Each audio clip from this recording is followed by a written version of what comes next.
Prophet Micah.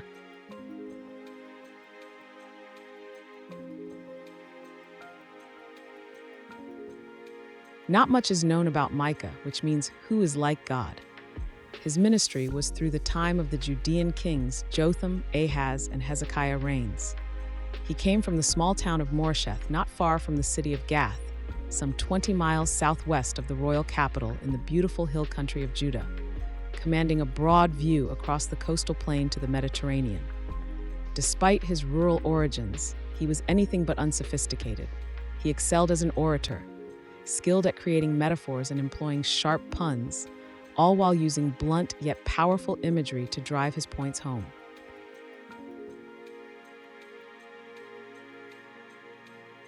The Judean kings secured the thriving prosperity with Jerusalem, who strategically stationed 5 fortress cities within a radius of approximately 6 miles around Moresheth.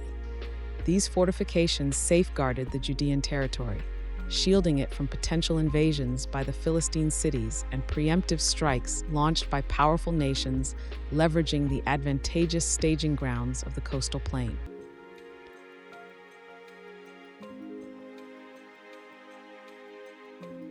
In Judah, commercial and secular culture began to overshadow God's covenant ideal, disregarding the principles of justice and compassion.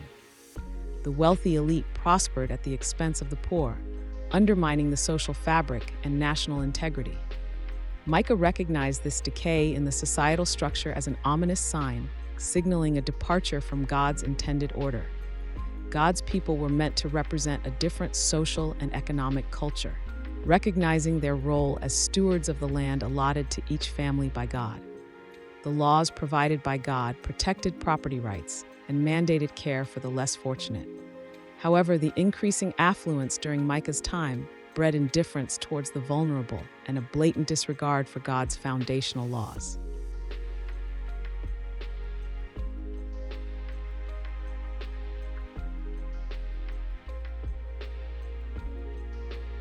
Corruption permeated various sectors, including religious institutions and legislative bodies, in this deteriorating landscape. Religious leaders emphasized financial gain more than spiritual guidance, while the wealthy separated their worship from their day-to-day activities.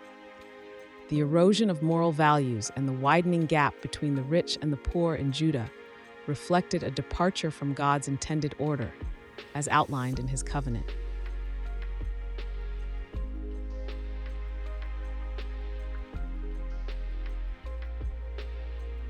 Micah received from God a vision of the impending judgment upon the people of Samaria and Jerusalem, a severe condemnation from God.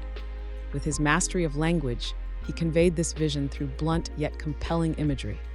His prophecy foretold the complete destruction of Samaria by Assyria and the utter devastation of Jerusalem by Babylon. People were guilty of planning and plotting evil. The wealthy and powerful in particular were consumed with fulfilling the desires of their hearts, regardless of what they had to do to accomplish it. While lying in bed at night, their minds were busily scheming how to take houses, property, possessions, and even inheritances that rightfully belonged to others. They did not care who owned anything. Suppose they wanted something and they forcibly took it. It was no consequence to them that others suffered measurably due to their greed. Micah prophesied that the people would experience unavoidable disaster due to their wicked deeds.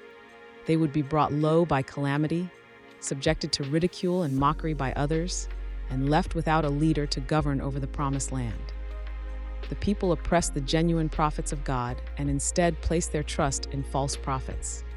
These deceitful individuals preached partial truths, pledging peace, security, protection, and prosperity to the people as long as they claimed to know the Lord and adhered to religious rituals and offerings. Essentially, they guaranteed God's blessings as long as the people kept up appearances of faithfulness.